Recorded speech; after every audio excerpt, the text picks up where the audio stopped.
sede um para os outros benignos, misericordiosos, perdoando uns aos outros, como também Deus nos perdoou em Cristo. Amém? Glória a Deus. Eu estava pensando nessa palavra, né, especificamente, nesse versículo, e ele é muito lindo, porque ele vai dizer, antes, seja misericordioso. Ele não vai dizer só perdoa, mas ele diz, seja misericordioso. Glória a Deus. Isso é muito lindo, porque aqui ele está nos ensinando para a gente ter primeiro a compaixão. Porque não existe o perdão sem ser a misericórdia, sem ter a compaixão. E o perdão, ele não se inicia primeiro em nós. O perdão se inicia em Deus. Porque Deus nos perdoou acima de todas as coisas. Deus nos perdoou primeiro.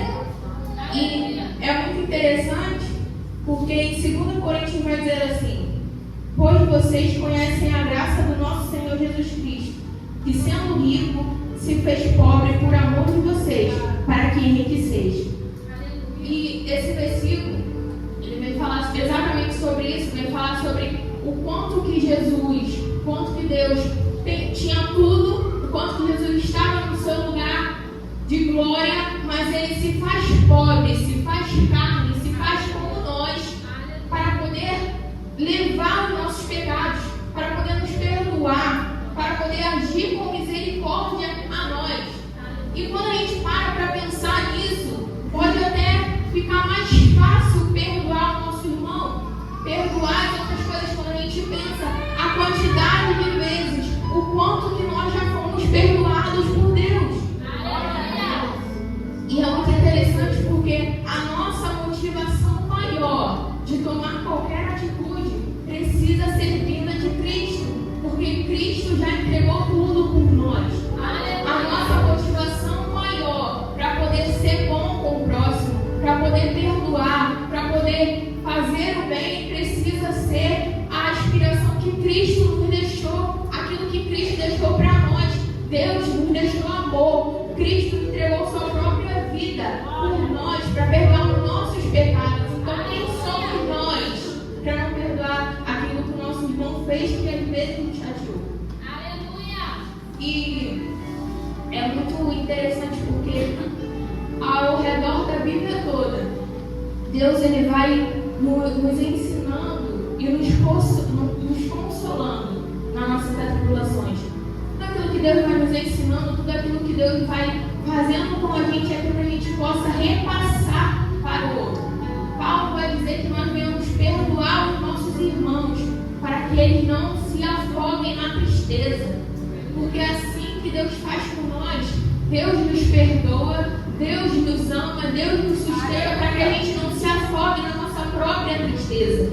Então assim que nós devemos repassar o amor de Deus para o nosso irmão, para o nosso próximo. E pode parecer uma loucura, mas a mensagem da cruz é completamente uma loucura. O que Jesus fez por nós, na visão do mundo, na visão de quem não entende, é loucura. Mas na visão de nós que já estamos aqui, que somos salvos pela mensagem da cruz, faz sentido. E para quem está lá fora, vê que a gente perdoa, vê que a gente tem que agir com amor, mesmo quando não queremos, é loucura. Vê que a gente tem que perdoar e tratar bem quem nos fez mal, ou às vezes pedir perdão para quem nos deveria pedir perdão. A gente tem que se colocar numa posição de entender o outro, quando o mundo lá fora não nos ensina isso. O mundo lá fora nos ensina a ser egoísta, a servir um amor egoísta.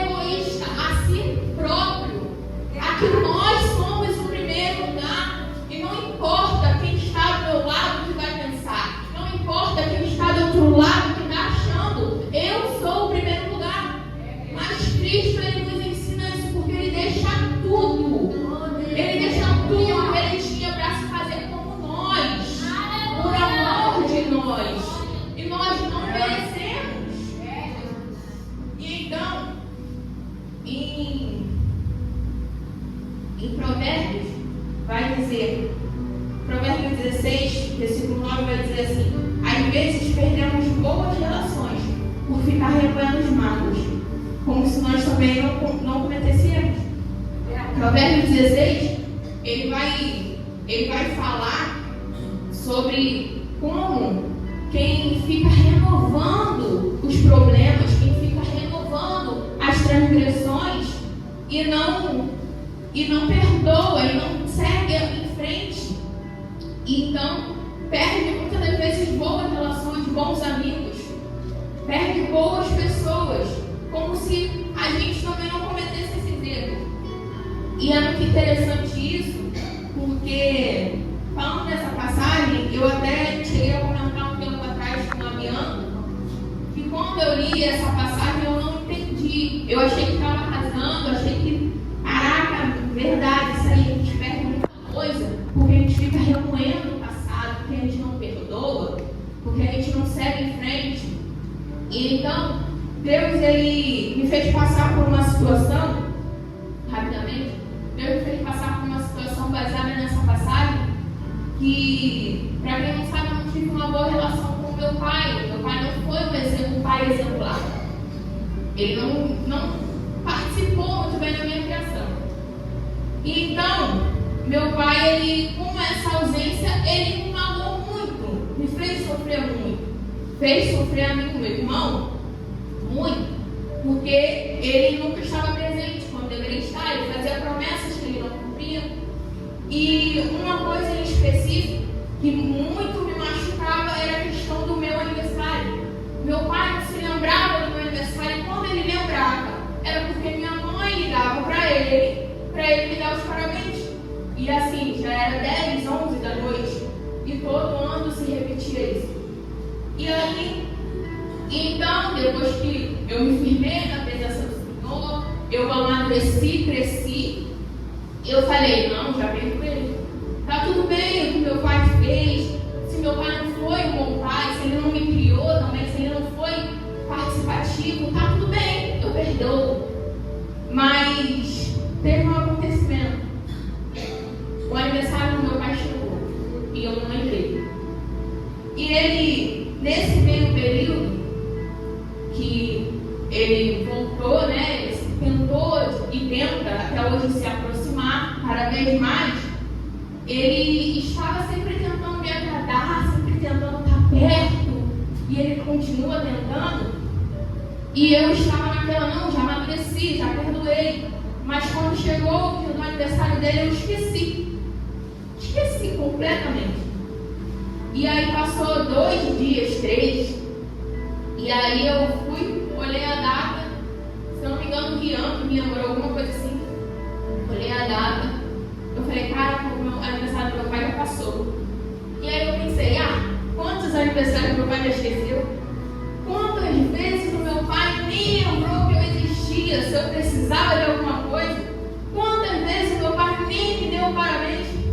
Tá tudo bem, só um aniversário é simplesmente as consequências dos atos dele. E aí Deus me tocou ele. Você não tinha amadurecido? Você não tinha perdoado? Aí você quer fazer a mesma coisa, justificar o seu erro. E então, eu resistente, eu ainda fui, falei com a minha mãe, minha mãe está muito bem com meu pai, ela vai me apoiar. Falei, pô, mas esqueci o aniversário do meu pai.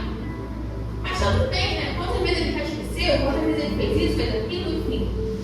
E aí a mãe, não, Mirella, você está errado. Porque se você está lembrando agora, você tem que falar com ele. Porque você tem que ser diferente. E eu falei, caramba, até minha mãe, quando se trata de ficar contra meu pai, ela é a primeira ali, gente. Mas dessa vez ela foi usada por Deus para poder me falar aquilo que Deus já tinha falado, mas eu não queria escutar. Eu não queria ficar colocando como se eu estivesse certa, como se estivesse tudo bem, porque ele já tinha errado comigo. Mas a questão é que a questão do meu pai, o que ele fez ou deixou de fazer, é mediante a ele, a consciência dele. Se eu tiver consciência de que eu errei, eu tenho que pedir perdão. Por mais que por muitos anos, muitas coisas se passaram, ele não me pediu perdão. Mas eu cheguei nele e falei: Pai, me perdoa, eu esqueci desse aniversário. Pai, me perdoa porque eu deixei passar batido. Me perdoa porque o Senhor manda mensagem, muitas das vezes eu nem respondo, porque eu não estou dando a atenção que o Senhor merece, a honra que o Senhor merece, porque é isso que o Senhor me deixou. E isso, eu ainda tenho muita coisa para melhorar, ainda mais em relação a Ele. Mas isso me fez subir um grau de com a nossa relação. A sinceridade, de chegar e descer e pedir perdão, mesmo que eu ainda queira que Ele chegasse e pedisse perdão por muitas coisas que eu fiz. Então, o que eu quero dizer com isso é que muitas das vezes a gente tem que agir assim. E dói muito, eu não estou querendo me engrandecer, dói muito pedir perdão. É difícil pedir perdão. Mas como nosso irmão Maurício fala, a falta do perdão, a mágoa, é o veneno que a gente toma esperando que o outro morra. Ele fala sempre isso, eu gravei. E essa é a realidade. A gente acaba se afogando nas nossas mágoas, acaba se afogando em questões que às vezes o outro não está nem aí. Gente, me desculpe, mas a verdade é essa. Às vezes o outro está só seguindo a vida dele, nem atingiu ele dessa forma e você está aí. Libere esse perdão, se for necessário, pegue perdão, porque é isso que Deus mandou para nós e é isso que nos faz crescer. É isso que nos faz ter uma relação saudável com as pessoas. Porque viver uma vida saudável, um casamento saudável, exige o perdão. Porque todos nós estamos dispostos ao erro. Todos nós, em algum momento, vamos falhar, vamos magoar alguém. Em algum momento, a gente vai dar mole e alguém vai se chatear conosco. Então, por que não liberar o perdão? Por que a gente tem tanta essa dificuldade? Que a gente venha se inspirar no nosso Pai. Um Pai que perdoa, um Pai que ama, um Pai que consola, um Pai que protege. O perdão é se proteger. O perdão não se trata só do outro, mas se trata de você, da sua saúde. Precisamos manter boas relações. Tem pessoas que se afundam porque não conseguem liberar o perdão. Tem pessoas que eu conheço, eu falo porque eu vivo isso. Eu conheço pessoas que têm as mágoas, carregam coisas de 20 anos atrás. Essa pessoa específica não pode ver a pessoa, pessoas, porque não é mágoa de uma pessoa só, não pode ver pessoas passar na rua que faz mal para ela, atinge a ela se adoece, enquanto o outro está vivendo. O perdão cura a nós mesmos. Precisamos trabalhar a nossa mente, porque a realidade é que as maiores batalhas, as batalhas mais difíceis, são travadas na nossa mente. Enquanto a gente não trabalha a nossa mente para a realidade que o mundo é e para aquilo que Cristo quer que nós façamos, a gente não cresce. A gente vai só sobreviver, não vive uma vida plena, não vive uma vida saudável e não evolui. Precisamos tratar de viver uma vida saudável em Cristo e parar de se enganar mentalmente, falando que está tudo bem, quando não está. É tempo de trabalhar a nossa mente. Glória! O que o inimigo mais quer e mais tem conseguido é atingir a nossa mente. É atingir o que comanda o nosso corpo. É atingir aquilo que nos direciona. Porque faz com que nós mesmos nos auto-sabote. Faz com que nós mesmos venhamos, muitas das vezes, até não nos perdoar. Faz com que nós mesmos ficamos sempre martirizando mágoas e não superar. E então a gente vai só se afogando em uma depressão, em uma ansiedade e nunca cresce, nunca evolui, nunca consegue manter relações saudáveis. A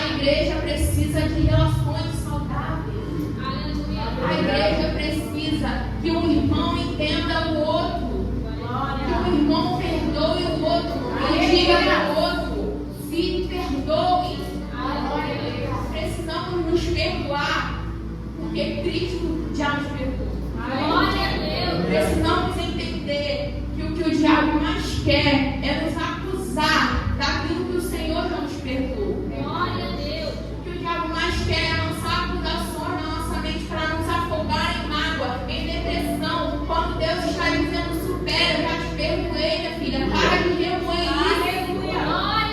Glória. Deus está dizendo: é tempo de seguir em frente. Eu sei, vivo eu sei que machucou, mas o Senhor já te perdoou, libera esse perdão. Você precisa enxergar que só está fazendo mal a si mesmo. É tempo de encarar a realidade. Chega de se enganar. Chega de fingir que está tudo bem. Se você tem algo contra alguém, se você tem algo guardado, uma mágoa, conversa. Você não pode levar isso para o resto da sua vida, porque você vai perder a salvação de bobeira. Você está se perdendo por conta do outro, ou por conta de que a outra pessoa pode até ter te perdoado, você pediu perdão, mas você não se perdoa. Fica o tempo todo relembrando, fica o tempo todo remoendo. O diabo só está usando as suas acusações, a sua mente está contra você e você não percebe. O Senhor quer que nós vivemos relações saudáveis. O Senhor quer que nós vivemos uma vida saudável. O Senhor tem mais para nós. O Senhor tem amor. O Senhor tem perdão. Devemos nos arrepender de verdade e simplesmente seguir. Porque Jesus não morreu naquela coisa toda. Jesus não se fez homem. Jesus não deixou tudo para poder vir aqui e se entregar por nós, para a gente continuar remoendo o nosso Deus. O Senhor já te perdoou. É tempo de você se perdoar. Aleluia. Está na hora de você trabalhar a sua mente, fortificar a sua mente, buscando na palavra, tendo a certeza de quem você é em Deus e o que Deus quer de você. Tem gente que está perdido demais, que está seguindo uma vida no automático porque não tem um relacionamento com Deus, porque fica só escutando as coisas que o mundo tem, e o que o mundo tem para fazer para nós é nos acusar. Pode reparar que a primeira coisa, quando a gente comete um erro, quando a gente faz qualquer coisa mínima, o mundo lá fora vai olhar e falar: você não é crente? Você não é crente, você não é da igreja, você não pode fazer isso. Porque nós temos a maior motivação e inspiração que é Jesus. Se Jesus nos dá amor, nos dá perdão, nós devemos repassar isso. Glória a Deus. Devemos parar de viver no amor egoísta que só se importa comigo, que só eu sou importante, porque eu estou sentindo, porque eu estou mal, porque eu não estou legal. Então todo mundo tem que entender, eu tenho que tratar de qualquer jeito. Não é assim que funciona, não é isso que Jesus deixou para nós. Precisamos amadurecer em Cristo para viver aquilo que Cristo quer que a gente viva. Precisamos manter as relações saudáveis e para isso precisamos liberar o perdão. Que nós devemos perdoar, que nós devemos amar e que nós devemos também se perdoar. Para que nós devemos viver uma relação saudável com nossos irmãos e com Cristo. Nós devemos fortificar a nossa mente para que a gente venha ficar forte contra as acusações do mundo. Se você cometeu algum erro, que todos nós estamos dispostos a isso, mas se você cometeu algum erro, que você venha se